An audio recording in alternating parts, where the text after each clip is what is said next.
So hi hello friends, అందరికీ నమస్తే. ఎలా ఉన్నారు మిత్రులందరికీ నమస్కారం. ఫ్రెండ్స్, ఆంధ్రప్రదేశ్ డిఎస్సి 2025కి సంబంధించి ఎవరైతే అప్లై చేస్తున్నారో ఏం డాక్యుమెంట్స్ అనేవి దగ్గర పెట్టుకుని అప్లోడ్ చేయాలి, దీనికి సంబంధించిన కంప్లీట్ డీటెయిల్స్ అనేవి వీడియోలో మనం తెలుసుకునే ప్రయత్నం చేద్దాం. వీడియోని పూర్తిగా చూడండి. మనకి మెయిన్గా కావాల్సింది ఏంటంటే ఎస్ఎస్సి మార్క్స్ మెమో స్కాన్ చేసి అప్లోడ్ చేయవలసి ఉంటుంది. ఇంటర్మీడియట్ మార్క్స్ మెమో స్కాన్ చేసి అప్లోడ్ చేయవలసి ఉంటుంది. ఒకవేళ ఇంటర్ లేకుండా డైరెక్ట్గా డిగ్రీ చదివిన వాళ్ళకి ఇంటర్ మెమో అవసరం లేదు. ఎవరైతే డిగ్రీ చదివారో కంపల్సరీగా డిగ్రీ మార్క్స్ మెమో స్కాన్ చేసి అప్లోడ్ చేయవలసి ఉంటుంది. మార్క్స్ మెమో లేదా ప్రొవిజనల్ ఏదైతే ఉంటుందో ప్రొవిజనల్ కూడా స్కాన్ చేసి అప్లోడ్ చేయొచ్చు. ఇక పీజీకి సంబంధించి మార్క్స్ మెమో లేదా ప్రొవిజనల్ లిస్ట్ స్కాన్ చేసి అప్లోడ్ చేయవలసి ఉంటుంది. ఇక డిఎడ్కి సంబంధించి డిప్లొమా ఇన్ ఎలిమెంటరీ ఎడ్యుకేషన్ లేదా B Ed bachelor of education course చేసేటప్పుడు ఏదైతే మెమో వస్తుందో దాన్ని కూడా స్కాన్ చేసి అప్లోడ్ చేయవలసి ఉంటుంది. ఇక టెట్కి సంబంధించి ఏ టెట్లో మీకు ఎక్కువ స్కోర్ వచ్చిందో ఆ టెట్కి సంబంధించిన హాల్ టికెట్ నెంబర్ కంపల్సరీగా ఉండాలి. 4th క్లాస్ నుంచి 10th క్లాస్ వరకు కంపల్సరీగా స్టడీ ఎక్కడ చదివారు, స్టడీకి సంబంధించిన డీటెయిల్స్ అనేవి కంపల్సరీగా ఉండాలి. క్యాస్ట్ సర్టిఫికేట్, ఈడబ్ల్యూఎస్ అభ్యర్థులు అయితే కంపల్సరీగా క్యాస్ట్ సర్టిఫికేట్ కూడా దగ్గర ఉంచుకోవాలి. అంటే క్యాస్ట్కి సంబంధించిన డీటెయిల్స్ అనేవి అడుగుతుంది. క్యాస్ట్ సర్టిఫికేట్ డీటెయిల్స్ అనేవి అక్కడ ఎంటర్ చేసినట్లయితే సరిపోతుంది. మనకి నెక్స్ట్ వచ్చేసరికి ఈమెయిల్ ఐడి, మొబైల్ నెంబర్, దాంతోపాటుగా Aadhaar card number, passport size photo అనేది స్కాన్ చేసి అప్లోడ్ చేస్తారు. సిగ్నేచర్ అనేది స్కాన్ చేసి అప్లోడ్ చేస్తారు. మెయిన్గా కావాల్సిన డాక్యుమెంట్స్, కావాల్సిన వివరాలు అయితే ఇవి. మనకి ఏపీ డిఎస్సికి సంబంధించిన అఫీషియల్ వెబ్సైట్ అయితే ఈ విధంగా రావడం జరుగుతుంది కదా. డైరెక్ట్ లింక్ డిస్క్రిప్షన్లో ప్రొవైడ్ చేస్తాను. ఏపీ డిఎస్సి వెబ్సైట్లోకి వచ్చిన తర్వాత ఇక్కడ డిపార్ట్మెంట్ లాగిన్, అదేవిధంగా క్యాండిడేట్ లాగిన్ అని చెప్పేసి 2 ఆప్షన్లు అయితే ఉన్నాయి. ఇంకా మనకి మెయిన్గా అప్లైకి సంబంధించిన ఆప్షన్లు ఏంటంటే న్యూ రిజిస్ట్రేషన్ అనే ఒక ఆప్షన్ ఉంది, ప్రింట్ అప్లికేషన్ అనే ఒక ఆప్షన్ ఉంది, ఫర్గాట్ పాస్వర్డ్ అనే ఆప్షన్ ఉంది. నెక్స్ట్ ఒకవేళ ఐడి మర్చిపోతే దాన్ని రికవరీ చేసుకునే ఆప్షన్ అయితే ఇచ్చారు. ఇక్కడ మెయిన్గా చాలామందికి ఒక డౌట్ వస్తుంది, సార్ ఆల్రెడీ అప్లై చేసిన వాళ్ళు కొత్తగా రిజిస్ట్రేషన్ చేయాలా లేదా డైరెక్ట్గా క్యాండిడేట్ లాగిన్ చేయాలని చెప్పేసి. ఇక్కడ క్యాండిడేట్ లాగిన్ చేయాలని చూస్తే ఆల్రెడీ ఎవరైతే డిఎస్సికి అప్లై చేసిన క్యాండిడేట్లు ఉన్నారో వాళ్ళకి సంబంధించి ఇప్పటికైతే నో డేటా ఫౌండ్ అని వస్తుంది. కాస్త వెబ్సైట్ సెట్ అవుతుంది, వెయిట్ చేయండి. ఫుల్గా డీటెయిల్స్ అన్ని తెలుసుకున్న తర్వాత మాత్రమే అప్లై చేసే ప్రయత్నం చేయండి. కొత్తగా ఇప్పటివరకు ఎవరైతే డిఎస్సికి సంబంధించి అప్లై చేయలేదో వాళ్ళు న్యూ రిజిస్ట్రేషన్ అనే ఆప్షన్ మీద క్లిక్ చేస్తారు. న్యూ రిజిస్ట్రేషన్ అనే ఆప్షన్ క్లిక్ చేసిన తర్వాత ఇక్కడ డిక్లరేషన్కి సంబంధించి కొన్ని టిక్లు అయితే అడుగుతుంది, ఇవన్నీ కూడా టిక్ మార్క్ చేయండి. యూజర్ మాన్యువల్, అదేవిధంగా యూజర్కి సంబంధించిన అప్లై వీడియోలు కూడా ఇక్కడ డెమో వీడియోలు అయితే పెట్టున్నారు. ఇక్కడ ఫస్ట్ మనకి న్యూ రిజిస్ట్రేషన్ మీద క్లిక్ చేయగానే ఈ విధంగా రావడం జరుగుతుంది. డిక్లరేషన్ ఇచ్చిన తర్వాత personal details, Aadhaar number enter చేయాలి, మొబైల్ నెంబర్ ఎంటర్ చేయాలి. ఎంటర్ చేసిన తర్వాత name of the applicant as per Aadhaar అని చెప్పేసి అడుగుతున్నారు. ఆధార్లో మీ నేమ్ ఏ విధంగా ఉంటే అదే విధంగా ఇవ్వండి అని చెప్పేసి ఇక్కడ మనకి ఇక్కడ ఇన్ఫర్మేషన్లో మెన్షన్ చేశారు. డేట్ ఆఫ్ బర్త్ ఇక్కడ క్లారిటీగా ముందు ఇయర్ సెలెక్ట్ చేయాలి, తర్వాత మంత్ సెలెక్ట్ చేయాలి, తర్వాత డే సెలెక్ట్ చేయాలి. నేమ్ దగ్గర ఒకసారి చూడండి, name of the applicant as per Aadhaar అని చెప్పేసి ఇచ్చారు. ఒకసారి దీన్ని క్లారిటీగా చూసుకోండి. నెక్స్ట్ జెండర్, మేల్ అయితే మేల్, ఫీమేల్ అయితే ఫీమేల్ సెలెక్ట్ చేయండి. చాలామంది మ్యారేజ్ అయిన తర్వాత నేమ్ అనేది ఆధార్లో చేంజ్ అవుతుంది కదా. ఒకసారి మీకు డౌట్స్ ఉంటే హెల్ప్ లైన్ నెంబర్లు ఇచ్చారు కదా, హెల్ప్ లైన్ నెంబర్లు అయితే కాంటాక్ట్ అవ్వండి. మ్యారీడ్ అయితే మ్యారీడ్, అన్మ్యారీడ్ అయితే అన్మ్యారీడ్ ఆప్షన్ సెలెక్ట్ చేయండి. Father's name as it is మీ ఎస్ఎస్సి మార్క్స్ మెమోలో ఉన్నట్లు ఇచ్చుకోండి. మదర్స్ నేమ్ ఎస్ఎస్సి మార్క్స్ మెమోని ఫాలో అవ్వండి. క్యాస్ట్ ఇక్కడ BCA, BCB, BCC, BCD, BCE, అదేవిధంగా ఎస్సీ, ఎస్టీ, ఓసీ అన్నీ కూడా ఇచ్చున్నారు. ఎస్సీ అయితే ఎస్సీ, ఎస్టీ అయితే ఎస్టీ. ఫర్ ఎగ్జాంపుల్ ఇక్కడ ఓసీ క్యాండిడేట్ సెలెక్ట్ చేసి చూపిస్తున్నాను మీకు. ఓసీ సెలెక్ట్ చేసిన తర్వాత పక్కన మళ్ళీ సబ్ క్యాస్ట్ కూడా అడుగుతుంది. సబ్ క్యాస్ట్ని కూడా మీరు ఇక్కడ సెలెక్ట్ చేసుకోవాల్సి ఉంటుంది. సెలెక్ట్ చేసుకున్న తర్వాత మీరు ఈడబ్ల్యూఎస్కి ఎలిజిబుల్ అవుతారా అని చెప్పేసి అడుగుతుంది. ఎస్ అయితే ఎస్ అని పెట్టండి, లేకపోతే నో అని పెట్టండి. నెక్స్ట్ ఎక్స్ సర్వీస్ మ్యాన్ అని అడుగుతుంది. ఎస్ అయితే ఎస్ అని, లేకపోతే నో అని చెప్పేసి సెలెక్ట్ చేసుకోండి. నెక్స్ట్ ఫిజికల్లీ హ్యాండిక్యాప్టెడ్ క్యాండిడేట్ అయితే ఎస్ అని, లేకపోతే నో అనే ఆప్షన్ సెలెక్ట్ చేసుకోవాలి. ఓకే, డీటెయిల్స్ అన్ని ఎంటర్ చేసేటప్పుడు 1కి 2 సార్లు చెక్ చేసుకోవడం చాలా ముఖ్యం. నెక్స్ట్ కమ్యూనికేషన్ డీటెయిల్స్ అని చెప్పేసి ఇక్కడ అడ్రస్ డీటెయిల్స్ అయితే అడుగుతున్నారు.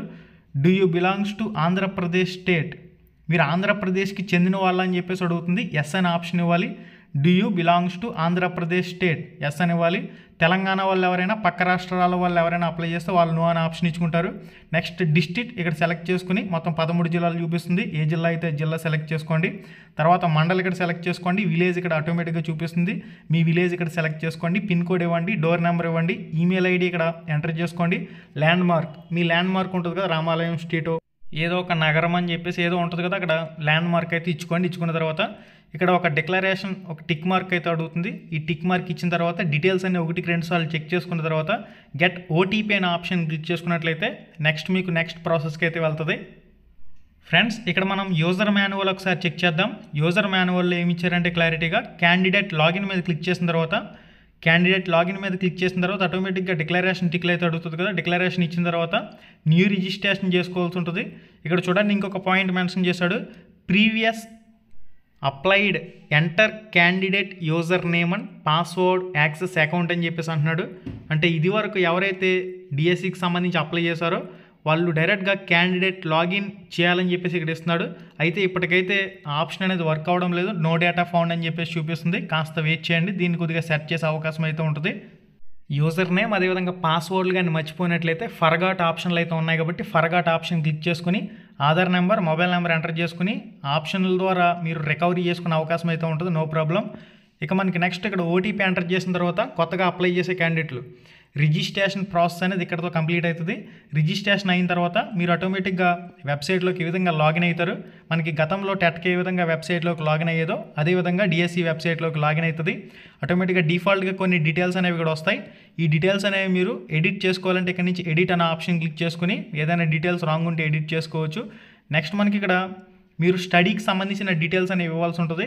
మీరు స్టడీ అనేది రెగ్యులర్గా చదివారా లేదా ప్రైవేట్గా చదివారా అనే ఆప్షన్లు ఉన్నాయి. ఇక్కడ రెగ్యులర్ అయితే రెగ్యులర్ అనే ఆప్షన్ ఇవ్వండి. రెగ్యులర్ అనే ఆప్షన్ ఇచ్చిన తర్వాత 4th క్లాస్ ఏ జిల్లాలో చదివారో సెలెక్ట్ చేసుకోండి. 5th ఏ జిల్లా, 6th ఏ జిల్లా, 7th, 8th, 9th, 10th వరకు మీరు ఏ జిల్లాలో చదివారో కంప్లీట్గా ఇక్కడ సెలెక్ట్ చేసుకున్నట్లయితే ఆటోమేటిక్గా మీరు ఎక్కువ సంవత్సరాలు ఏ జిల్లాలో చదివారో అదే మీ లోకల్ జిల్లా కింద చూపిస్తుంది. ఇక్కడ ఫర్ తెలంగాణ అప్లికెంట్స్ అనే ఆప్షన్ ఇక్కడ నో అనే ఆప్షన్ ఇచ్చుకోండి, ఎవరైతే ఆంధ్రప్రదేశ్ వాళ్ళు ఉన్నారో. ఓకే, ఇక్కడ కంప్లీట్గా ఈ డీటెయిల్స్ అన్నీ ఎంటర్ చేసుకున్న తర్వాత లోకల్ డిస్ట్రిక్ట్ ఏంటనేది మీకు ఇక్కడ చూపిస్తుంది. మీరు 4th క్లాస్ నుంచి 10th క్లాస్ వరకు ఎక్కువ సంవత్సరాలు ఏ జిల్లాలో చదివారో అదే జిల్లా మీ లోకల్ జిల్లా కింద ఇక్కడ డిఫాల్ట్గా సెలెక్ట్ అవుతుంది. ఓకే గాయస్, ఇక్కడ ఈ ఆప్షన్ కంప్లీట్ అయిన తర్వాత నెక్స్ట్ అకాడమిక్ క్వాలిఫికేషన్లకు సంబంధించి న్యూ పేజ్ అనేది ఓపెన్ కావడం జరుగుతుంది. ఇక్కడ అకాడమిక్ ఎస్ఎస్సికి సంబంధించిన డీటెయిల్స్ అనేవి ఇక్కడ ఎంటర్ చేయాలి. బోర్డ్ ఆఫ్ సెకండరీ ఎడ్యుకేషన్ క్లారిటీగా బోర్డు అయితే ఇక్కడ చూపిస్తుంది, అది సెలెక్ట్ చేసుకోండి. సెలెక్ట్ చేసుకున్న తర్వాత మీడియం ఇంగ్లీష్ అయితే ఇంగ్లీష్, తెలుగు అయితే తెలుగు సెలెక్ట్ చేసుకోండి. లాంగ్వేజ్ 1 ఏదైతే అది మీకు మార్క్స్ మెమోలో ఉంటుంది కదా, క్లారిటీగా సెలెక్ట్ చేయండి. పాసింగ్ ఇయర్ ఎస్ఎస్సి మార్క్స్ మెమోలో ఉంటుంది. హాల్ టికెట్ నెంబర్ క్లారిటీ ఇక్కడ ఎస్ఎస్సి మార్క్స్ మెమోలో ఉంటుంది కాబట్టి ఇచ్చేయండి. పర్సంటేజ్ పక్కన ఎంటర్ చేయండి. నెక్స్ట్ మనకి ఇంటర్మీడియట్కి సంబంధించి మీరు ఇంటర్ చదివినట్లయితే ఎస్ అని పెట్టండి, లేకపోతే డైరెక్ట్గా నో అని చెప్పేసి పెట్టుకోవచ్చు. ఇంటర్ చదివిన వాళ్ళందరూ కంపల్సరీగా ఎస్ అని ఆప్షన్ ఇవ్వాలి. ఇచ్చిన తర్వాత ఇక్కడ కోర్స్ సెలెక్ట్ చేయండి, బోర్డ్ సెలెక్ట్ చేయండి, మీడియం సెలెక్ట్ చేయండి, లాంగ్వేజ్ 2 ఏమిటి, ఎప్పుడు పాస్ అయ్యారు, హాల్ టికెట్ నెంబర్ ఏమిటి, సబ్జెక్టులు సబ్జెక్ట్ 1, సబ్జెక్ట్ 2, సబ్జెక్ట్ 3, సబ్జెక్ట్ 4 మొత్తం అన్ని సబ్జెక్టులు ఇక్కడ సెలెక్ట్ చేసేసుకుంటే సరిపోతుంది. నెక్స్ట్ మనకి ఇక్కడ డిగ్రీ చదివినట్లయితే ఎస్ అని ఇవ్వాలి, లేకపోతే నో అనే ఆప్షన్ ఇవ్వాలి. ఎవరైతే బీఎడ్ వాళ్ళు డిగ్రీ చదువుతారు కాబట్టి ఎస్ అనే ఆప్షన్ ఇస్తారు. ఇచ్చిన తర్వాత ఇక్కడ కోర్స్ ఏమిటి, యూనివర్సిటీ ఏమిటి, సబ్జెక్ట్ ఏమిటి, మీడియం ఏమిటి, సెకండ్ లాంగ్వేజ్ ఏమిటి, ఇక్కడ డిగ్రీకి సంబంధించిన హాల్ టికెట్ నెంబర్ ఏమిటి, డిగ్రీ ఎప్పుడు పాస్ అయ్యారు, ప్రొవిజనల్ మీద క్లారిటీగా ఉంటుంది, ఎంత పర్సెంటేజ్ వచ్చింది ఇక్కడ క్లారిటీగా ఎంటర్ చేసుకుంటే సరిపోతుంది. నెక్స్ట్ ఒకవేళ మీరు పీజీ కూడా చదివినట్లయితే పీజీకి సంబంధించి ఎస్ అనే ఆప్షన్ ఇచ్చుకోండి, లేకపోతే నో అనే ఆప్షన్ ఇచ్చుకుంటే సరిపోతుంది. ఇక్కడ కోర్స్ సెలెక్ట్ చేయండి, పీజీలో ఏం కోర్స్ చేశారు, యూనివర్సిటీ ఏమిటి, సబ్జెక్ట్ ఏమిటి, ఎప్పుడు పాస్ అయ్యారు, మీడియం ఏమిటి, తెలుగు ఇంగ్లీషా, నెక్స్ట్ హాల్ టికెట్ నెంబర్ ఇచ్చేయండి. పర్సంటేజ్ ఎంత వచ్చిందో ఆ పర్సంటేజ్ ఇక్కడ ఇచ్చేస్తే సరిపోతుంది.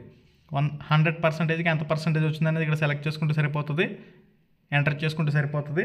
నెక్స్ట్ మనకి ఇంపార్టెంట్ ఆప్షన్ ఇది ఏపీ టెట్కి సంబంధించిన డీటెయిల్స్ లేదా సీటెట్ ఉంటే సీటెట్కి సంబంధించిన డీటెయిల్స్ అనేవి ఇక్కడ ఎంటర్ చేయవలసి ఉంటుంది. ఇక్కడ టెట్కి సంబంధించి ఆప్షన్ అనేది సెలెక్ట్ చేసుకున్న తర్వాత పేపర్ 1 పేపర్ 2 అనేది ఇక్కడ సెలెక్ట్ చేసుకోండి. ఏపీ టెట్ లేదా సీటెట్ ఆప్షన్ సెలెక్ట్ చేసుకోండి. నెక్స్ట్ ఇయర్ ఆఫ్ పాసింగ్, మీరు 2024లో టెట్ పాస్ అయ్యారా, 2018లో పాస్ అయ్యారా, లేదా 2022లో పాస్ అయ్యారా, ఆ ఇయర్ ఇక్కడ సెలెక్ట్ చేసుకుని ఆ టెట్ హాల్ టికెట్ నెంబర్ ఉంటుంది కదా, టెట్ అని చెప్పేసి ఉండి హాల్ టికెట్ నెంబర్ ఏదైతే ఉందో అది ఇక్కడ యాజ్ ఇట్ ఈజ్ ఇచ్చేయండి. ఇచ్చేసిన తర్వాత మీకు టెట్ మార్క్స్ ఎన్ని, 90 అయితే 90, 100 అయితే 100, 140 అయితే 140, 150 అయితే 150, 60 అయితే 60, 70 అయితే 75. ఇక్కడ క్లారిటీగా మీకు టెట్లో ఎక్కువ స్కోర్ ఏ టెట్లో వచ్చిందో ఆ హాల్ టికెట్ నెంబర్ ఆ ఇయర్కి సంబంధించిన డీటెయిల్స్ అనేవి ఇక్కడ ఇస్తే సరిపోతుంది. ఒకవేళ మీరు డిఎడ్ బిఎడ్ రెండు చేసినట్లయితే పేపర్ 1 పేపర్ 2కి సంబంధించి కూడా ఎంటర్ చేయండి. ఒకవేళ మీరు 2 టెట్ హాల్ టికెట్ నెంబర్లు ఇవ్వాలనుకున్నా సరే 2 టెట్ హాల్ టికెట్ నెంబర్లు ఇచ్చి దానికి సంబంధించిన డీటెయిల్స్ అనేవి సెలెక్ట్ చేసుకుని ఇక్కడ మార్క్స్ కూడా ఎంటర్ చేసుకునే అవకాశం అయితే ఉంది.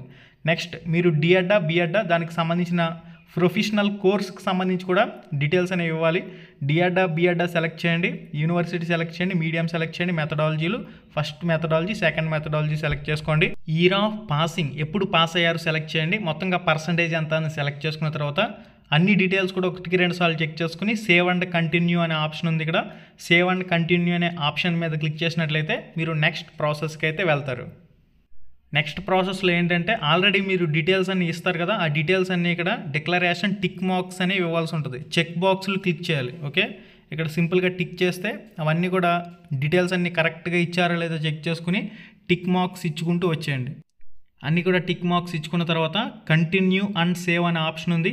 కంటిన్యూ అండ్ సేవ్ అనే ఆప్షన్ క్లిక్ చేసిన తర్వాత ఇక్కడ మీరు ఏ పోస్టులకి ఎలిజిబుల్ అవుతారు అంటే క్వాలిఫికేషన్లు ఆల్రెడీ మీరు ఇక్కడ సెలెక్ట్ చేస్తారు కాబట్టి డిఫాల్ట్గా వెబ్సైటే చెప్తుంది మీరు ఏ పోస్టులకి ఎలిజిబుల్ కాదనేది. ఆటోమేటిక్గా ఇక్కడ మీకు ఎలిజిబుల్ అయ్యే పోస్టులకి మీకు చూపిస్తుంది. ఇదివరకు కానీ మీరు ఆ పోస్టులకు సంబంధించి అప్లై చేసుకున్నట్లయితే ఈ విధంగా గ్రీన్ కలర్లో వస్తుంది. మీరు ఇచ్చిన క్వాలిఫికేషన్లకు ఆల్రెడీ ఇదివరకే 2 పోస్టులకి మీరు ఫీజు పేమెంట్ అనేది చేసేసారు. ఇప్పుడు కొత్తగా ఈ పోస్ట్కి మీరు ఎలిజిబుల్ అవుతున్నారు. మీరు అప్లై చేయాలనుకుంటే ఇక్కడ టిక్ మార్క్ అనేది క్లిక్ చేయాలి. టిక్ మార్క్ అనేది క్లిక్ చేసినట్లయితే దానికి 750 రూపాయల ఫీజు అనేది ఇక్కడ మీరు అదనంగా పే చేయవలసి ఉంటుంది. ఆల్రెడీ 2 కేటగిరీ పోస్టులకి మీరు ఫీజు పేమెంట్ అనేది 2024లోనే చేసేస్తారు కాబట్టి దానికి మళ్ళీ ఫీజు పేమెంట్ అనేది చేయవలసిన అవసరం లేదు అని చెప్పేసి ఇక్కడ వాళ్ళు క్లారిటీగా చూపిస్తున్నారు. ఇక్కడ జోన్లు, జోన్ 1లోకి ఏ పోస్టులు వస్తాయి, జోన్ 2లోకి ఏ పోస్టులు వస్తాయి, ఆటోమేటిక్గా వెబ్సైట్ మిమ్మల్ని గైడ్ చేస్తుంది కాబట్టి మీరు ఇక్కడ డిస్ట్రిక్ట్ అనేది సెలెక్ట్ చేసుకున్నట్లయితే ఆటోమేటిక్గా జోన్లు అనేవి అవే ఇక్కడ ఆటోమేటిక్గా యాడ్ కావడం జరుగుతున్నాయి. ఓకే గైస్, ఇక్కడ టిక్ మార్క్ ఇచ్చుకున్న తర్వాత 750 రూపాయల ఫీజు అనేది మీకు యాడ్ అవుతుంది. ఇక నెక్స్ట్ ప్రాసెస్కి వెళ్ళినట్లయితే ఇక్కడ చూసుకోండి పోస్ట్ ప్రిఫరెన్స్ అనేది మెయిన్గా పోస్ట్ ప్రిఫరెన్స్ ఇచ్చుకునేటప్పుడు మీ సొంత జిల్లాకి అప్లై చేసుకునేందుకు ప్రయత్నం చేయండి. ఎక్కువగా మీ సొంత జిల్లాకే ఫస్ట్ ప్రిఫరెన్స్ అనేది ఇవ్వండి. Government schools, local body schools, municipal schools, tribal welfare schools, ashram schools, ఇదే మనకి best order. Government schools, local body schools, municipal schools, tribal welfare schools, ashram schools, ఈ విధంగా మీ సొంత జిల్లాకి మీరు ఫస్ట్ ప్రిఫరెన్స్ అనేది ఇవ్వండి. లేదా మీరు ఇక్కడ నాన్ లోకల్ పోస్టులకు అప్లై చేయాలన్నా సరే నాన్ లోకల్కి సంబంధించి ఆప్షన్కి సంబంధించి కూడా ఇక్కడే మనకి చూపిస్తుంది కాబట్టి ఇక్కడి నుంచే మీరు దాన్ని ప్రాసెస్ చేయవలసి ఉంటుంది. ఇక మనకి నెక్స్ట్ వచ్చేసరికి ఇక్కడ మెయిన్గా బిఎడ్ చేసిన వాళ్ళు ప్రిన్సిపల్ పోస్టులకు కానీ టీజీటీ పీజీటీ పోస్టులకు కానీ స్కూల్ అసిస్టెంట్ పోస్టులకు కానీ ఈ విధంగా రకరకాల కేటగిరీ పోస్టులకు ఎలిజిబుల్ అవుతారు కదా. మీరు ఇక్కడ పోస్ట్ ప్రిఫరెన్స్ కూడా సెట్ చేసుకోవాల్సి ఉంటుంది. First preference, second preference, third preference అని ఎవరు బిఎడ్ చేసిన వాళ్ళు టీజీటీకి పీజీటీకి ప్రిన్సిపల్కి అదేవిధంగా స్కూల్ అసిస్టెంట్కి ఎలిజిబుల్ అవుతారు కదా. మీరు ఫస్ట్ ప్రిఫరెన్స్ అనేది ప్రిన్సిపల్ పోస్టులకి ఇచ్చుకోవచ్చు. సెకండ్ ప్రిఫరెన్స్ అనేది టీజీటీ అయితే టీజీటీ, లేదా థర్డ్ ప్రిఫరెన్స్ అనేది స్కూల్ అసిస్టెంట్కి, లేదా ఎస్జీడీ సెకండరీ గ్రేడ్ టీచర్ ఎవరైతే డిఎడ్ బిఎడ్ 2 కోర్సులు చేశారో డిఎడ్ బిఎడ్ 2 కోర్సులు చేసిన వాళ్ళు paper 1 SGT, paper 2 school assistant రెండింటికి ఎలిజిబుల్ అవుతారు. కాబట్టి మీ ఇష్టం ప్రకారం పోస్ట్ హయ్యర్ పొజిషన్ నుంచి లోయర్ పొజిషన్కి సెలెక్ట్ చేసుకోండి. అంటే ఇక్కడ ప్రిన్సిపల్ కేటగిరీ అనేది బాగా హయ్యర్ కాబట్టి ఫస్ట్ ప్రిఫరెన్స్ కింద ఫర్ ఎగ్జాంపుల్ కింద మీకు ఇక్కడ చూపిస్తున్నారు. Second preference, third preference, fourth preference, ఈ విధంగా పోస్ట్ల ప్రిఫరెన్స్ అనేది ఇచ్చుకోవాలి. Next exam centre district preference. ఇక్కడ ఎగ్జామ్ సెంటర్కి సంబంధించి డిస్ట్రిక్ట్ ప్రిఫరెన్స్ అంటే for example first preference Chittoor, second preference Nellore, third preference Kurnool, fourth preference Anantapur, fifth preference Vijayawada. ఈ విధంగా ఒక 5 జిల్లాలని మీరు ఎగ్జామ్ సెంటర్ల కింద ప్రిఫరెన్స్ అయితే ఇచ్చుకోవాలి. ఓకే, అందరూ కూడా కంపల్సరీగా ఏదో ఒక 5 జిల్లాలను ఎగ్జామ్ సెంటర్ ప్రిఫరెన్స్ కానీ ఇచ్చుకోవాలి. ఇక్కడ ఓటీపీ అనే ఆప్షన్ క్లిక్ చేసినట్లయితే మీకు ఓటీపీ వస్తుంది మొబైల్ నెంబర్కి. ఓటీపీ ఎంటర్ చేసిన తర్వాత ఆటోమేటిక్గా ఇక్కడతో చాలా వరకు ప్రాసెస్ అనేది కంప్లీట్ అయినట్లే. నెక్స్ట్ ఫైనల్గా మీరు డాక్యుమెంట్స్ అనే ఆప్షన్ ఉంటుంది మనకి అఫీషియల్ వెబ్సైట్లోనే లెఫ్ట్ సైడ్లో క్యాండిడేట్ సర్వీసెస్ దగ్గర డాక్యుమెంట్స్ అనే ఆప్షన్ మీద క్లిక్ చేసినట్లయితే ఇక్కడ క్యాస్ట్కి సంబంధించిన డీటెయిల్స్ ఫస్ట్ అడుగుతుంది చూడండి. మీ సేవా నెంబర్, ఆ మీ సేవా నెంబర్ ఎంటర్ చేసి ఇక్కడ గెట్ డీటెయిల్స్ అనేవి క్లిక్ చేసినట్లయితే ఆటోమేటిక్గా ఇక్కడ మీ క్యాస్ట్కి సంబంధించిన డీటెయిల్స్ అనేవి వచ్చే అవకాశం అయితే ఉంటుంది. నెక్స్ట్ ఎస్ఎస్సికి సంబంధించి ఆటోమేటిక్గా డీటెయిల్స్ అనేవి మీరు ఇస్తారు కాబట్టి ఇక్కడ ఎస్ఎస్సి మార్క్స్ మెమోని స్కాన్ చేసి జేపీజీ ఫార్మేట్లో ఇక్కడ అప్లోడ్ చేయాలి. నెక్స్ట్ మనకి ఇంటర్మీడియట్ మార్క్స్ మెమో అనేది స్కాన్ చేసి అప్లోడ్ చేయవలసి ఉంటుంది. నెక్స్ట్ డిగ్రీ ఉన్నట్లయితే డిగ్రీకి సంబంధించిన మార్క్స్ మెమో అనేది స్కాన్ చేసి అప్లోడ్ చేయవలసి ఉంటుంది. నెక్స్ట్ పీజీకి సంబంధించి ఉంటే పీజీకి సంబంధించిన మార్క్స్ మెమో లేదా ప్రొవిజనల్ అనేది స్కాన్ చేసి అప్లోడ్ చేయవలసి ఉంటుంది. జాబ్ వచ్చిన తర్వాత కంపల్సరీగా ఒరిజినల్ సర్టిఫికెట్లు అనేవి చూపించాలి. జాబ్ వచ్చిన తర్వాత ఒరిజినల్ సర్టిఫికెట్లు అనేవి చూపించకపోతే జాబ్ అనేది రిజెక్ట్ చేసే అవకాశాలు ఉంటాయి. ఈ విషయం చాలా కేర్ఫుల్గా గుర్తుపెట్టుకోండి. ఇక్కడ మార్క్స్ మెమో ఓడి అని చెప్పేసి ఏం అడగడం లేదు. మీరు ప్రొవిజనల్ ఉన్నా సరే ప్రొవిజనల్ అనేది అప్లోడ్ చేసుకోవచ్చు. ప్రొవిజనల్ ఉంటే ప్రొవిజనల్ ఇచ్చుకోండి. మీరు ఆటోమేటిక్గా జాబ్ వచ్చిన తర్వాత సర్టిఫికెట్ల వెరిఫికేషన్ టైంలో ఒరిజినల్ డాక్యుమెంట్స్ అన్నీ కూడా తీసుకెళ్తారు కాబట్టి సరిపోతుంది. నెక్స్ట్ ఇక్కడ 4th క్లాస్ నుంచి 10th క్లాస్ వరకు స్టడీకి సంబంధించిన కూడా జేపీజీ అనే ఆప్షన్ చూపిస్తున్నాడు కాబట్టి స్టడీ సర్టిఫికెట్లు కూడా స్కాన్ చేసి అప్లోడ్ చేయవలసి ఉంటుంది. లేదా స్టడీకి సంబంధించిన డీటెయిల్స్ అనేవి ఇక్కడ క్లారిటీగా ఇచ్చేవలసి ఉంటుంది. ఫైనల్గా డాక్యుమెంట్స్ అన్నీ కూడా అప్లై చేసిన తర్వాత మీరు ఫోటో సిగ్నేచర్ కూడా ఆల్రెడీ టెట్కి ఏ విధంగా స్కాన్ చేసి అప్లోడ్ చేస్తారు అదేవిధంగా స్కాన్ చేసి అప్లోడ్ చేస్తారు. బ్లాక్ కలర్తో సిగ్నేచర్ చేయడం మంచిది. మళ్ళీ చాలామంది సార్ బ్లూ కలర్తో సిగ్నేచర్ చేసాం ఏదైనా ప్రాబ్లం అవుతుందా ఇలా కూడా అడుగుతారు కదా. బ్లాక్ కలర్తో సిగ్నేచర్ చేయడం మంచిది. ఓకే, ఫైనల్గా ప్రింట్ అనే ఆప్షన్ ఉంది. ఆ ప్రింట్ అనే ఆప్షన్ మీద క్లిక్ చేసినట్లయితే డైరెక్ట్గా మీ అప్లికేషన్ అనేది ప్రింట్ చేసుకునే అవకాశం అయితే ఉంటుంది. ఓకే, ఈ విధంగా ఆన్లైన్ అప్లికేషన్ చేసేటప్పుడు చాలా జాగ్రత్తగా చేయండి. ఫస్ట్ డేనే కంగారు పడొద్దు. కొంచెం అన్ని డీటెయిల్స్ తెలుసుకున్న తర్వాత అప్లై చేయడం మంచిది. నేను కూడా డైరెక్ట్గా డెమో ఒకటి మీకు చేసి చూపించే ప్రయత్నం కూడా చేస్తాను. డైరెక్ట్గా డెమో వీడియో చేసిన తర్వాత మీరు డైరెక్ట్గా అప్లై చేసుకునే ప్రయత్నం చేయండి. అప్లై ప్రాసెస్కి సంబంధించి మీకు క్లారిటీగా ఎక్స్ప్లెయిన్ చేయడం జరిగింది. యాజ్ ఇట్ ఈజ్ ప్రాసెస్ అనేది ఇదే విధంగా ఉంటుంది. యాజ్ సోన్ యాజ్ పాసిబుల్ డెమో వీడియో కూడా నేను మన ఛానల్లో చేసి చూపించే వీడియో కూడా నేను పెడతాను. కంపల్సరీగా వీడియోని లైక్ చేసి మీ ఫ్రెండ్స్ అందరికి కూడా షేర్ చేయండి. సబ్స్క్రైబ్ బటన్ పక్కనే ఉండి గంట సింబల్ యాక్టివేట్ చేసుకోవడం మాత్రం మర్చిపోవద్దు. All the best. First of all వీడియోని స్టార్టింగ్ నుంచి ఎండింగ్ వరకు చూడండి. అప్లై వీడియో చాలా ఇంపార్టెంట్.